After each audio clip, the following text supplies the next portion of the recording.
जय हिंद साथियों।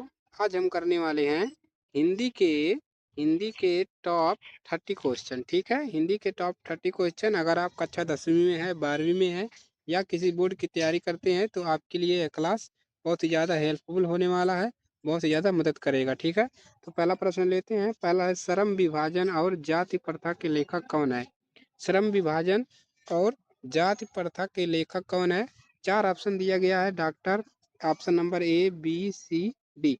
तो ठीक है, तो इसके लेखक कौन है? तो ऑप्शन नंबर आपका बी वाला सही हो जाएगा, बाबा साहेब भीमराव अंबेडकर। तो राइट आंसर क्या है? Option number B.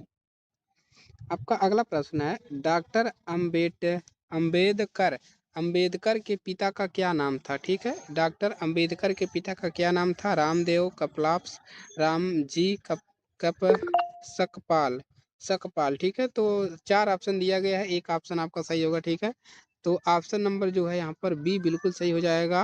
Ramji Sakpal जी हैं किसके पिता? अंबेडकर के पिता का नाम रामजी सकपाल है।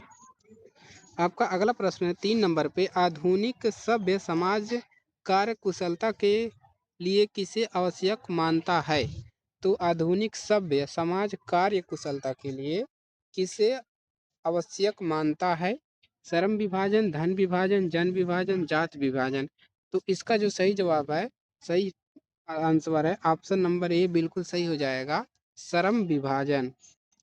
आपका नेक्स्ट प्रश्न है, जाति तथा प्रथा में जाति प्रथा भारत में बेरोजगारी का एक कारण बनी हुई है।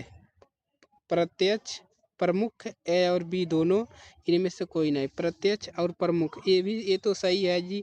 तो जाति प्रथा भारत में बेरोजगारी का एक कारण बनी हुई है, तो प्रत्यक्ष प्रमुख दोनों आने की ऑप्शन नंबर सी वाला आपका सही हो जाएगा। ए और बी दोनों यहाँ पर सही हो जाएंगे। आपका अगला सवाल है, मूक नामक क्या है? मूक नामक अखबार है, पत्रिका है, पुस्तक है, कहानी संग्रह है। तो मूक नामक क्या है, तो इसको बताना है। ठीक है, तो सही जवाब है ऑप्शन नंबर बी, सही जवाब है पत्रिका है। मूक नामक क्या है? एक पत्रिका है। ठीक है, आपका अगला प्रश्न है 6 नंबर पे, डॉक्टर भीमराव अंबेडकर की मृत्यु कब और कहाँ हुई? ठीक है, भीमराव अंबेडकर, अंबेडकर होना चाहिए लेकिन अंबेडकर की मृत्यु कब और कहाँ हुई? तो 1965 दिल्ली, 1957 मध्य प्रदेश, 1958 वाराणसी, 1959 बिहार।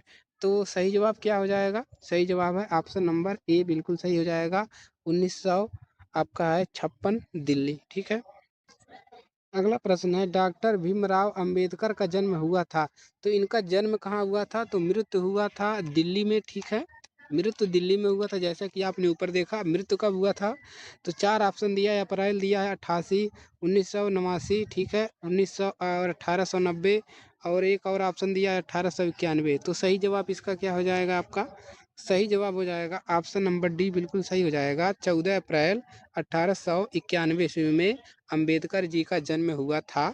ठीक है, आपका अगला प्रश्न है, अंबेडकर की दृष्टि में भाईचारे का वास्तविक रूप कैसे होता है? दूध और शक्कर के मिश्रण की तरह, दूध और पानी के मिश्रण की तरह, तिल तिल और तंडुल के मिश्रण की तरह। तो सही जवाब क्या होगा? ऑप्शन नंबर बी आपका सही हो जाएगा, दूध और पानी के मिश्रण की तरह। आपका अगला प्रश्न है, भारतीय संविधान के निर्माण में महत्वपूर्ण भूमिका किसकी है?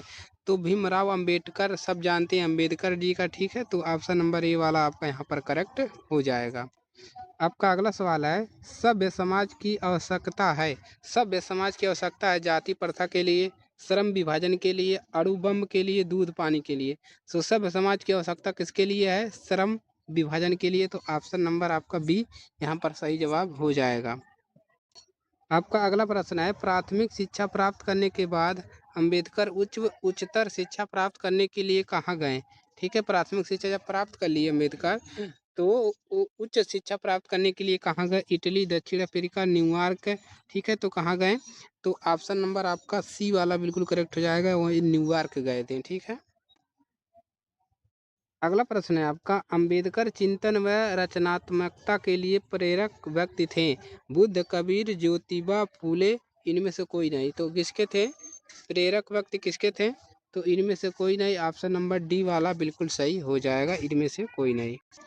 आपका अगला प्रश्न है, जाति जाति पाति तोड़क मंडल भाषण लाहौर में कब हुआ था? 1942 में, 40, 36, 38 है। तो सही जवाब क्या है? जाति भांति जाति पाति तोड़क मंडल भाषण लाहौर में कब हुआ था? 1936 ईस्वी में। ठीक है, ऑप्शन नंबर सी वाला करेक्ट हो जाए। अगला प्रश्न है, श्रम विभाजन और जाति प्रथा क्या है? कहानी है, भाषण है, निबंध है, साक्षात्कार है। तो श्रम विभाजन और जाति प्रथा क्या है? एक कहानी है, तो यानी कि एक निबंधकार है। तो ऑप्शन नंबर सी यहाँ पर बिल्कुल सही हो जाएगा। अगला प्रश्न है आपका, निम्नलिखित रचनाओं में से कौन सी रचना डॉक्टर अंबेडकर की नहीं है? तो the caste of in India, the हुआ, इनमें से कोई नहीं। तो ऑप्शन नंबर डी, इनमें से कोई रचना जो है अंबेडकर जी का नहीं है, इसमें दिया गया है। अगला प्रश्न है आपका, आधुनिक सभ्य समाज श्रम विभाजन को आवश्यक क्यों मानता है? कार्यकुशलता के लिए, भाईचारे के लिए, रूढ़िवादियों के लिए, इनमें से कोई नहीं। तो ऑप्शन नंबर यहाँ पर ए वाला हो जाएगा सही जवाब, कार्यकुशलता के लिए।